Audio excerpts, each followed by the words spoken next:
अस्सलाम वालेकुम। मेरा नाम कदस भाई। इस वीडियो में आपके साथ मैं क्रिप्टो मार्केट की लेटेस्ट न्यूज़ अपडेट्स और अपना तजिया शेयर करूंगा और साथ डॉलर को थोड़ा सा मैं चाहता हूं इस वीडियो में आपके साथ डिटेल डिस्कस करूं पाकिस्तानी रुपए के मुकाबले में भी, और ओवरऑल डॉलर जो उसकी क्या सूरत हाल है वो भी आपके साथ शेयर करूंगा। बाइनांस के हवाले से कुछ इंटरेस्टिंग डाटा वो आपके साथ शेयर करूंगा ताकि हम थोड़ा सा उसके पिछले 8 माह की जो मेजर इवेंट्स है बाइनांस से रेलिवेंट उसका एक रिव्यू करेंगे ताकि हम आइंदा बाइनांस के मुस्तकबिल के बारे में सोच सकें, क्योंकि बाइनांस में मोस्टली जो क्रिप्टो ट्रेडर इन्वेस्टर हैं वो बाइनांस के यूज़र हैं, और अगर बाइनांस के यूज़र नहीं भी हैं तो बाइनांस के हवाले से जो कुछ भी होता है उसका मार्केट के ऊपर अच्छा खासा इम्पैक्ट होगा। तो उसको थोड़ा सा मैं डिस्कस करूंगा। सबसे पहले बीटीसी की प्राइस अभी भी 26,000 से नीचे ट्रेड हो रही है, लेकिन सबसे पहले आते हैं डॉलर की तरफ। डॉलर वैसे तो मजबूत हो रहा है, लेकिन पाकिस्तानी रुपए में अगर देखा जाए तो पाकिस्तानी रुपया मजबूत जबकि डॉलर जो है वो कमज़ोर हो रहा है। ये जो डॉलर की प्राइस है ये इंडेक्स है इसका, लेकिन सवाल ये है कि पाकिस्तानी रुपया क्यों मजबूत हो रहा है। ये अभी बाइनांस के P2P पे मैं डॉलर की प्राइस देख रहा हूँ 320 रुपये के ऊपर ये ऑर्डर लगे हुए हैं लोएस्ट प्राइस। ये चंद दिन पहले मैंने 332 रुपये के हिसाब से डॉलर मार्केट में सेल किए थे, थोड़े से मैंने डॉलर कैश आउट करवाए थे 332, यानी उस वक्त 332 पे भी मार्केट में मिल रहा था। अभी ये विद इन 3-4 डेज़ क्या जादू चला है मैं आपको बता देता हूँ जी। खबरें हैं कि जितने पाकिस्तान में करेंसी एक्सचेंज का बिजनेस करने वाले हैं वहाँ पे हमारी इस्टेब्लिशमेंट ने सिविल वर्दी में बंदे बैठा दिए हैं, और जो इलीगल काम हो रहा है उसको रोकने के लिए अब ऊपर पहरा बैठा दिया गया है। अच्छा, अब इसमें आप मतलब इस सारी सूरत हाल में आप फ्यूचर क्या देखते हैं? क्या ये पाकिस्तानी रुपए का एक कोई मुस्तकिल सल्यूशन मिल गया? पाकिस्तानी रुपया यहीं पे खड़ा होगा? क्या पाकिस्तानी रुपया मज़ीद नीचे नहीं गिरेगा? इसमें मैं अपना आपको तजिया दे देता हूँ, ज़रूरी नहीं वो सही हो। मेरा मानना ये है कि हमारा रुपया इस वजह से कमज़ोर हो रहा है क्योंकि हमारी मईशत जो है वो जब तक स्टेबलाइज नहीं होगी उस वक्त तक हमारे रुपये की जो गिरावट है शायद वो जारी रहे।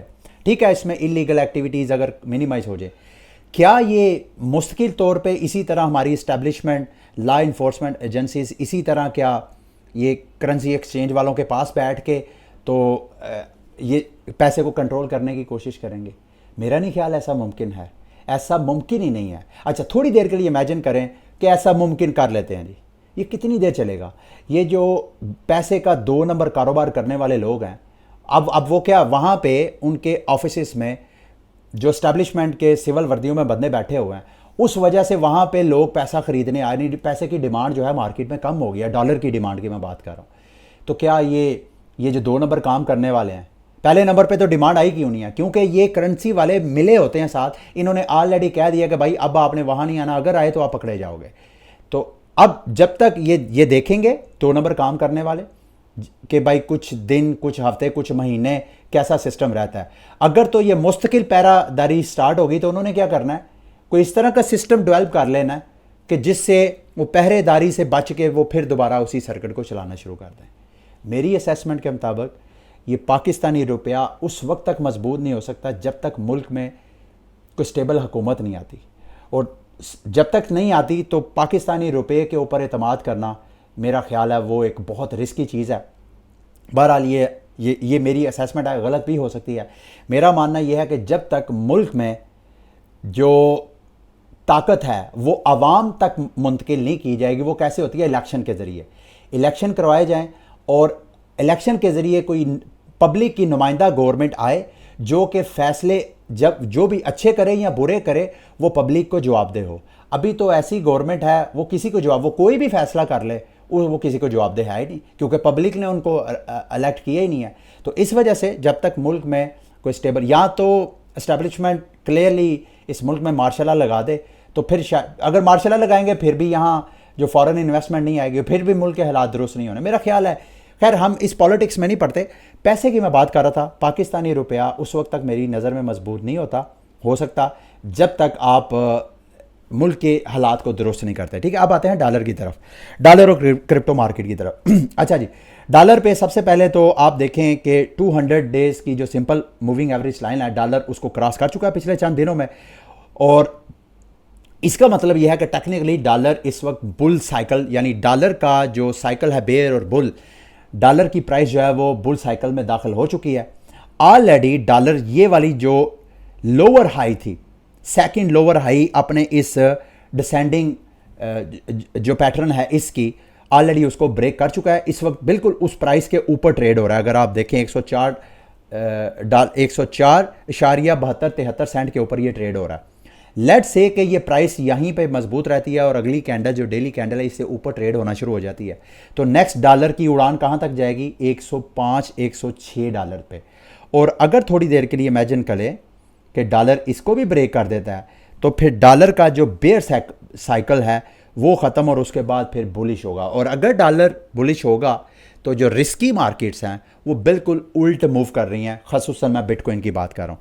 बिटकॉइन को टेक्निकली देखा जाए 200 डेज की मूविंग एवरेज लाइन, यानी यहाँ पे मार्केट बेयर है, जबकि डॉलर की मार्केट जो है वो इस वक्त बुलिश ट्रेंड दिखा रही है।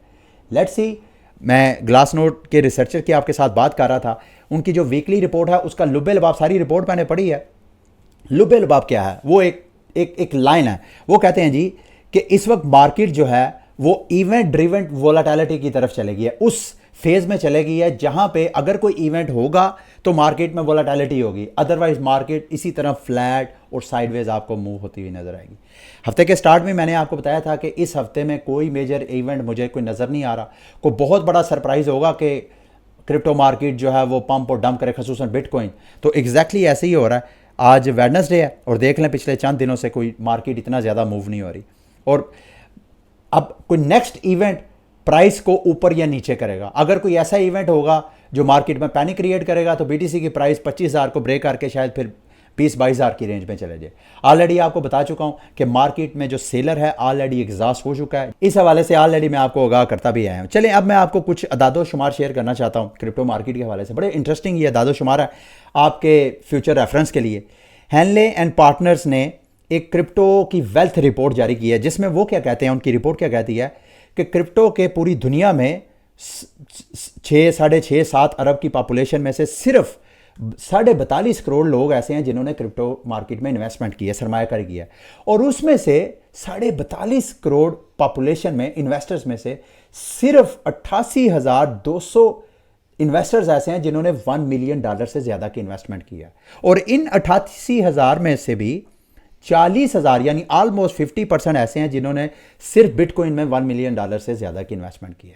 फिर इंटरेस्टिंगली 42.5 करोड़ इन्वेस्टर्स में से सिर्फ 182 लोग ऐसे हैं जिन्होंने $100 मिलियन से ज़्यादा की क्रिप्टो में सरमायाकारी की है। सिर्फ 182। और दुनिया में जो मिलियनियर्स हैं वो कितने ज़्यादा, यू कैन इमेजिन। अच्छा, इसमें से सिर्फ 72 ऐसे हैं जिन्होंने 100 मिलियन से ज़्यादा की इन्वेस्टमेंट बीटीसी में की है। और लास्ट में इंटरेस्टिंगली सिर्फ इन 42.5 करोड़ में से 22 ऐसे इन्वेस्टर्स हैं जिन्होंने $1 बिलियन से ज़्यादा की इन्वेस्टमेंट की है। और उनमें से सिर्फ 6 ऐसे हैं, इन 22 में से 42.5 करोड़ क्रिप्टो इन्वेस्टर में से सिर्फ 6 इन्वेस्टर ऐसे हैं जिन्होंने बिटकॉइन में $1 बिलियन से ज़्यादा की सरमायाकारी की है और उनको वहाँ पे उनकी वेल्थ जो है $1 बिलियन से ज़्यादा की है। तो क्या दुनिया में सिर्फ 6 बिलियनर है? नहीं, ऐसा नहीं है। बिलियनर बहुत ज़्यादा है, लेकिन उन्होंने क्रिप्टो मार्केट में जो इन्वेस्टमेंट की है वो बड़ी महदूद की हुई है। और ये उसी वक्त होगी जब रेगुलेशंस होंगी, जो कि अगले साल 2 साल में होपफुली ये चीज़ें सेटल हो जाएंगी। फिर दुनिया के जो मालदार लोग हैं, फिर ये जो $1 मिलियन के 88,000 की पॉपुलेशन है, ये भी इंक्रीज़ होगी, ये भी ग्रो होगी, ठीक है। और फिर मार्केट में ओवरऑल पैसा मज़ीद आएगा। अच्छा जी, 24 घंटे की अगली मार्केट की न्यूज़ है कि ग्रे स्केल के वकाला ने SEC से रब्ता किया, उनसे कहा जी कि अदालत ने फैसला किया है तो हमें कोई मीटिंग का टाइम दें, बैठ के डिसाइड करें, चाय के कप पिएं और मिल के गपशप करें। और ये जो ग्रे स्केल के हवाले से, कन्वर्जन के हवाले से अदालत का फैसला है, उसमें रिव्यू करें हमारे साथ मिलके। तो ये वाला जो इवेंट है, आई डोंट नो ये कब, किस दिन ये मीटिंग अरेंज होनी है और मीटिंग में क्या होगा, ये दोनों न्यूज़ हैं वो मार्केट के ऊपर इम्पैक्ट छोड़ सकती हैं। फ़िलहाल तो ये जो खबर है इसका कोई मार्केट में आपको कोई इम्पैक्ट आपको नज़र नहीं आ रहा। बाइनांस के हवाले से स्टार्ट में मैंने आपको थोड़ा सा हिंट दिया था। देखिए पिछले साल दिसंबर से जो मेजर इवेंट है, बाइनांस ने $10 बिलियन की नेट विड्रॉवल हुई थी पिछले साल दिसंबर में। $10 बिलियन का फंड जो है इनके अकाउंट से निकाल दिए गए थे। उसी दौरान फिर बाइनांस ने टेम्परेली जो स्पॉट BNB बारो था उसको सस्पेंड कर दिया। विड्रॉवल जो USDC की थी ERC-20 के जरिए वो भी उन्होंने हॉल्ड कर दी थी, फिर उसके बाद ओपन हो गई थी। क्यों? क्योंकि जो डिपार्टमेंट ऑफ जस्टिस है अमेरिका का, उन्होंने चार्जेस लगाए थे बाइनांस के ऊपर। फिर उसके बाद दिसंबर के महीने में ही प्रूफ ऑफ रिजर्व का ऑडिट करने वाली जो कंपनी थी वो उसके खिलाफ US रेगुलेटर चले गए। उसने कहा जी ठीक है, मैंने अब किसी क्रिप्टो मार्केट में जो बिजनेस है उसका ऑडिट करना ही नहीं है।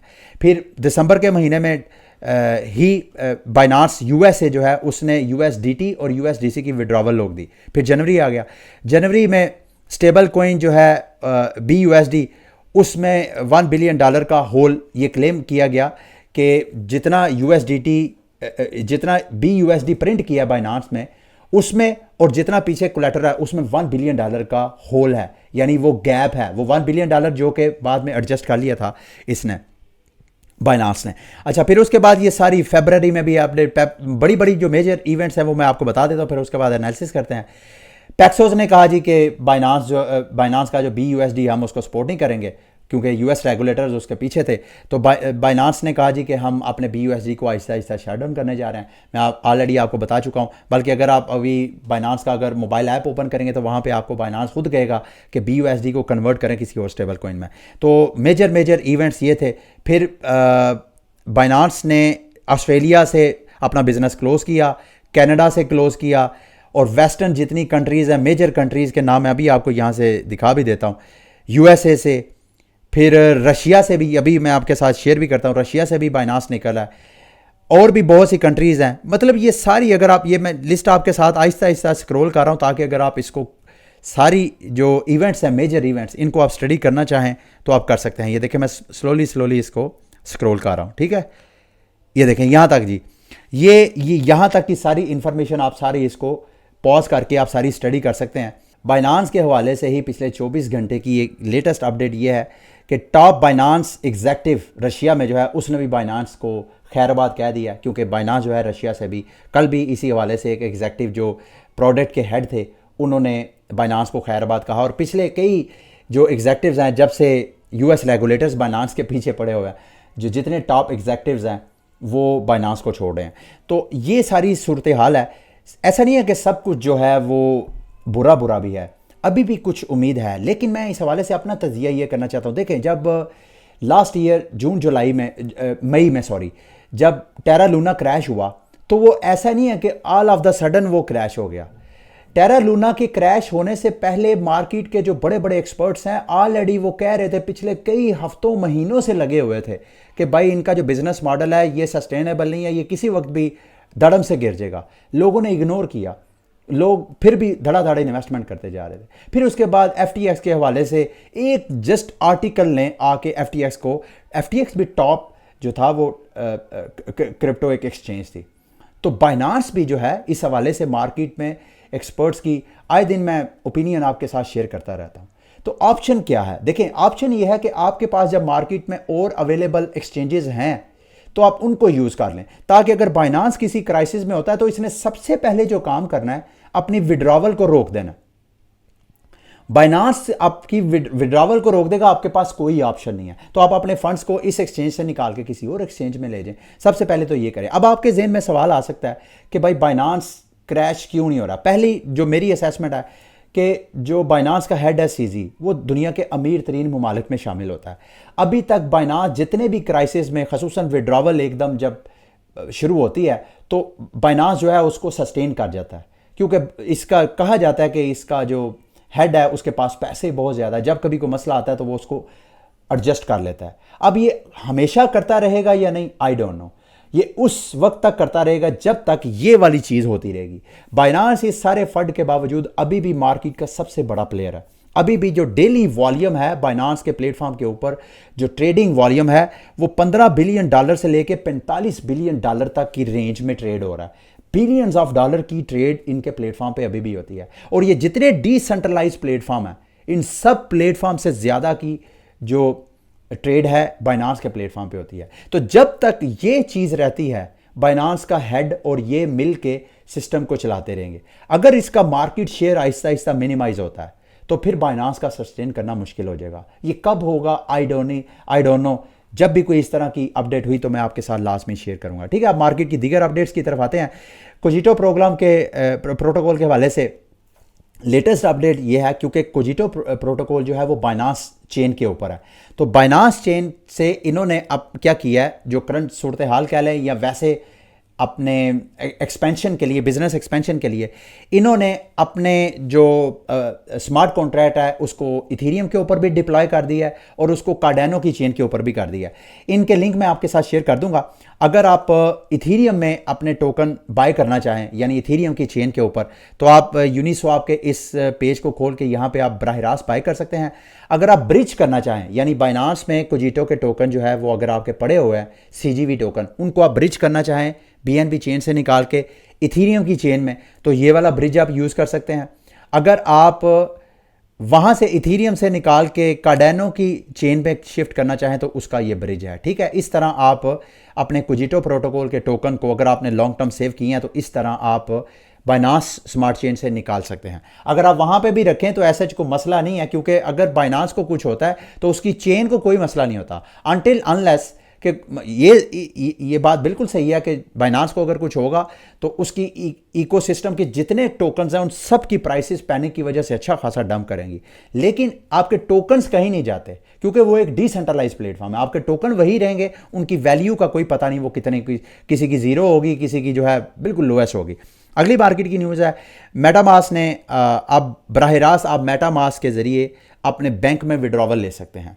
यानी आपका जो मेटामास्क है वहाँ पे ये खसूसन USA, UK और जो यूरोपियन कंट्रीज़ के मेटामास्क के यूज़र हैं, सिर्फ उन तक ये फैसिलिटी है। आप सिर्फ इथेरियम, फ़िलहाल वो कह रहे हैं कि इथेरियम के फंड्स आप अपने वहाँ से अगर बैंक में आपने विड्रॉ लेनी है तो आप ले सकते हैं। फ़ीस फ़िलहाल बहुत ज़्यादा, कोई 9% चार्जेज़ हैं इनकी फ़ीस के, उसको आप देख लीजिएगा।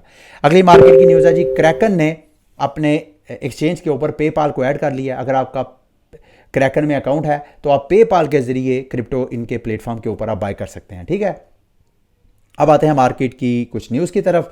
स्टैंडर्ड चार्टर्ड वेंचर्स, यानी स्टैंडर्ड चार्टर्ड जो बैंक है, मल्टीनेशनल बैंक, उनकी एक वेंचर है जिसको जोड़ा मार्केट्स बोलते हैं। उन्होंने अबू धाबी में क्रिप्टो ब्रोकर डीलर का लाइसेंस लिया है। वो किस लिए? OTC डील्स के जरिए।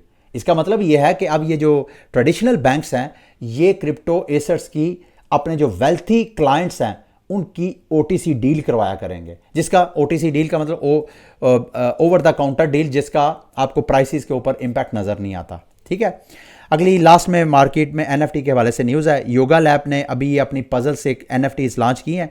टोटल मेरा ख्याल है कोई होंगी 13 के करीब ये होंगी। हर हफ्ते ये एक पजल देंगे। अगर आप ये पजल सॉल्व करेंगे तो जो सबसे पहले पजल सॉल्व करेगा उस पजल सॉल्व करने पे उनको $3000 का रिवॉर्ड मिलेगा। ऑलमोस्ट इतना ही डॉलर में कर देखा जाए तो तरीकाकार यही है। जब आप यहाँ पे पजल सॉल्व करेंगे और पजल सॉल्व करके आपने अपने बिटकॉइन जो इंस्क्रिप्शन वॉलेट है उसमें आपने कोई $4-5 या $10 की आपने वो फीस जो है वो पे करनी है। तो आप अगर सबसे पहले सॉल्व करने वाले होंगे तो आपको $3000 जो है ऑलमोस्ट इतना इस वर्थ का आपको BTC जो है वो मिलेगा। ठीक है, ये थी मार्केट की लेटेस्ट न्यूज़ अपडेट्स। उम्मीद करता हूँ मेरी आज की वीडियो आपके लिए इन्फॉर्मेटिव रही होगी। अगली वीडियो तक के लिए मुझे इजाज़त दें। अल्लाह हाफिज़।